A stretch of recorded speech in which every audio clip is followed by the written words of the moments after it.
The following is a listener-supported ministry from the Grace Evangelical Society.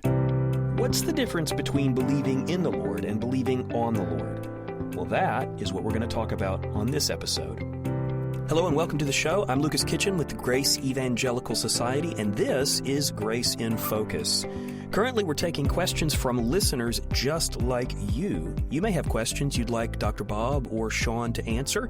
You can send them to us through email, radio@faithalone.org. Well, let's go right to today's discussion with Dr. Bob Wilkin and Sean Lazar. Here's Grace in Focus. Welcome to Grace in Focus, where we are taking your questions on the Bible and theology.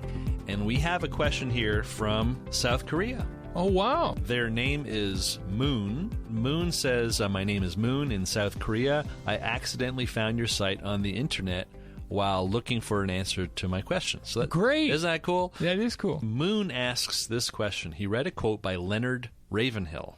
Oh, I've heard that name. All right. Now, Leonard Ravenhill is a revivalist, but I would say he's definitely a Lordship Salvation dude.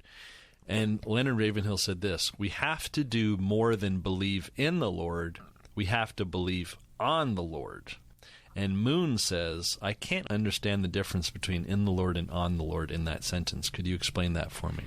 This is interesting because here's a person who his first language is Korean, and he's writing in his second or who knows, third language. We don't know what other languages he speaks. And by the way, your English just reads like an English question. It's flawless, yeah. Yeah. Well, basically, it's often a matter of a translation choice. Ace, the word ace is typically like pistuo ace auton, to believe in the Lord, is typically translated in, but it could be translated on.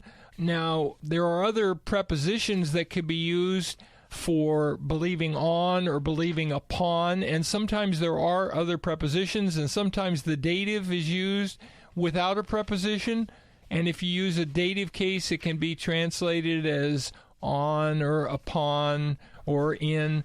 And so a lot of it's a translation choice, but the answer is those are synonymous ideas, and I agree with Moon. I don't see the difference. Yeah, I don't know what the difference is. I can imagine, though, what Leonard Ravenhill, the point he might be making. I think he would probably be saying, because I've read some of his books, and he seems pretty Lordship Salvation to me. I think he'd probably be saying it's not enough to have mental assent to be saved. You have to have this commitment type belief to be saved. I imagine that's what he's trying to get. And that's radically wrong, because when you get to John 11, for example, 25 to 27, Jesus says, I am the resurrection and the life. And then he says, he who believes in me, right, though he may die, he shall live. That's the promise of resurrection. Believing in me, or it could be on me, but it's typically translated in me. And whoever lives and believes in me shall never die. Right.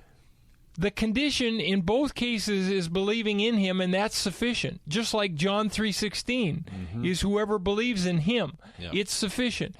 And then he asks Martha, do you believe this? And Martha's answer is, yes, Lord, I believe that.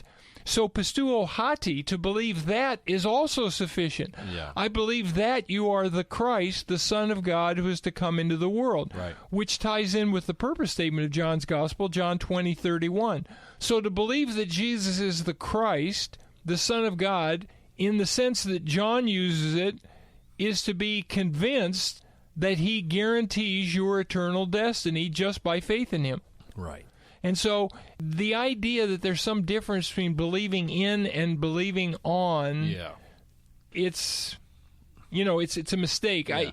Lots of times I've heard people, and they parade their Greek or Hebrew knowledge. And the more people parade their Greek and Hebrew knowledge, the more I tend to think they don't know what they're talking about. Right. Because oftentimes what I'm hearing is inconsistent with linguistics, with the studies of the words, with the context, with the grammar. And so, people are oftentimes reading their theology into the Bible rather than getting their theology from the Bible. Right. Well, Moon, I hope that answers your question. And let's go on to another one. This one is by the way, Moon might be his or her last name, not first name. I don't know how they do it in Korea, but in China, you give the family name first. Yeah. Like Yao Ming, I think his first name is Ming and his last name is Yao, but you say Yao Ming. Okay, yeah. And so I'm not sure in South Korea if that's the same or not. But is Moon the first name he gives? He just says, or she, or it could be a she. He just says, "Hi, my name is Moon." So Okay. I'm not quite sure. And do you know what they do in Iceland? I mean, this. Oh, I know that. This is the worst system. I don't know who came up with this idea, but if you're the worst. daughter of somebody, it's like something like It's your father's first name, yeah, and then you just add son or daughter. Right. So Daphne, if we lived in Iceland, Daphne would be Daphne Sean-daughter. Right. And Zane would be Zane Seanson. How on earth do you keep track of families? Did you see the problem? I do. No one has, because now every child is going to have a different last name.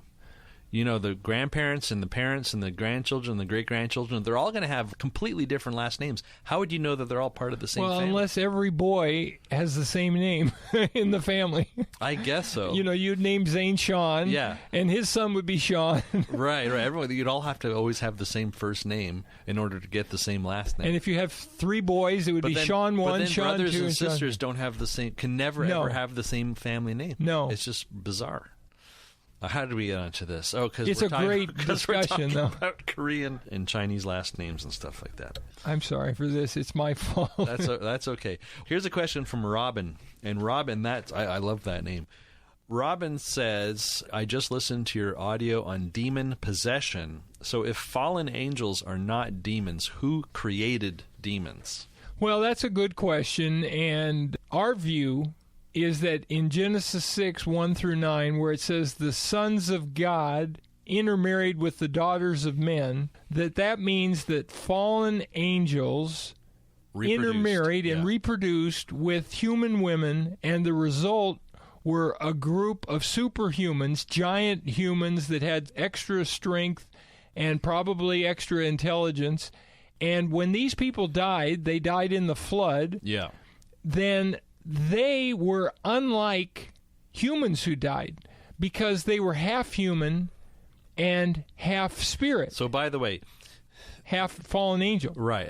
So, by the way, God didn't directly create the Nephilim. Right. Isn't that interesting? So it's like God didn't create this category of demons. That was something that people produced on their own, or angels and women on their own. Right. But let's look at it this way. Are you and I creations of God? Well, see, not we're not directly. We're not directly, but we are His creatures. Indirectly, yes. In Scripture, we are His creatures. Yeah. And so indirectly, we can say, yes, God created the demons, but He didn't create them directly. He created the fallen angels, and He created Adam and Eve. Yes. And the descendants of Adam and Eve intermarried with the fallen angels. Yeah. And by the way, the reason we say that is not only because that's the most natural reading of Genesis 6, but it's also what we find in 2 Peter chapter 2, and I believe it's verse 4. Let me see here, Sean. I'm turning there now. 2 Peter 2 is dealing with sexual sins because false teachers who were coming were going to be dealing with sexual sins. And Peter says, "For if God did not spare the angels who sinned, but cast them down to hell and delivered them into chains of darkness to be reserved for judgment." And then he says, "And did not spare the ancient world, but spared Noah, one of the 8 people, a preacher of righteousness." And then he talks about Sodom and Gomorrah. That's another example of sexual sin. Yep. And he goes on, well, when he's talking about these angels who fell, it makes, and they're held in torment. We know that not all fallen angels are being held in torment. Right. And by the way, there's a little textual note here in the New King James that hell could be translated Tartarus. Yeah. And I think that's probably more accurate. They're Right. not in hell. They're in this special place called Tartarus. Right, which is some special place within what's called Hades or Sheol. Right. Could even be a separate place, but most likely it's part of that.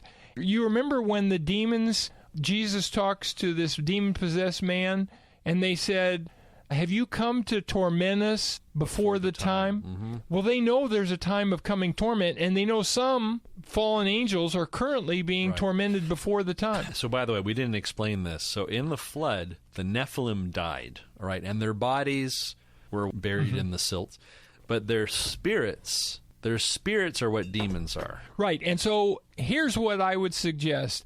The spirits of humans go to Sheol, or Hades is the Greek word, And they stay there until the great white throne judgment of unbelievers. Yeah. But the spirits of demons, those humans that were half human and half fallen angel, they went there too. But during certain times in history, God has released them. Ah, okay. And so one of those times was during the ministry of Jesus, and another time was during the ministry of the apostles. That's Right. why you had the casting out of demons. Right.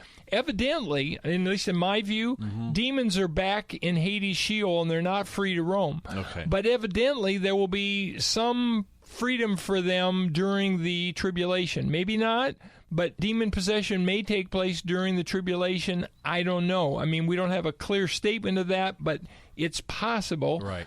But it seems that there was no demon possession in the Old Testament. We don't have any reference to it. Right. And the epistles don't teach us about it. And demon possession is interesting because if we're right about where they come from, the Nephilim and whatnot, they're seeking to be embodied again, right? And they're not promised a resurrection body the way humans are, right? So they're seeking to be embodied. That's why they possess people. Is that right? That's a good question, John. Are the Nephilim going to be resurrected? I think they will, but I don't know. Oh, really? Well, Okay. the reason I think they will is because they're half human, and therefore what I expect to happen is at the end of the age, after the millennium, they will be part of those. Remember in Revelation 20 it says death and Hades gave up those who were in them? Well, Yes. if they're in Hades, they're Okay. part of that collection. They'll be raised, and they'll have their old bodies back, but they're going to appear at the Great White Throne Judgment. All right. But it seems to me I'm not sure. Right. There's no chapter on what's happening, who these Right. people are, and what's going to happen. Right. But if you want to read more about this, go on our website, faithalone.org. I wrote an article about this. Okay. And in the article, I mentioned that, hey, this doesn't come from me. There's a lot of people who hold this view. Very interesting. Well, Robin, I hope that if that doesn't answer your question, I hope it provokes some new ones. And if you do have some new questions for us, send them to radio@faithalone.org. We'll see you next time. Thank you guys for that great discussion. Are you interested in finding other free grace believers just like yourself in your area? Well, you can do that by going to our website, faithalone.org. That's faithalone.org. And on the website, we have a church tracker. It's an easy-to-use map that will help you locate those other free grace churches that might be in your area. So come visit us at the website and take advantage of our free church tracker. It's at faithalone.org. That's faithalone.org. There are a lot of costs involved in staying on the air. That's why we so much appreciate our financial partners. If you'd like to learn how to become one, you can find out more by going to faithalone.org. We would love to hear from you. Maybe you've got a question, comment, or feedback. If you do, please don't hesitate to send us a message. Here's our email address. It's radio@faithalone.org. That's radio@faithalone.org. On tomorrow's episode, we're going to talk about 1 Corinthians 15:2, so join us for that. I'm Lucas Kitchen with the Grace Evangelical Society, and until next time, let's keep grace in focus. The proceeding has been a listener-supported ministry from the Grace Evangelical Society.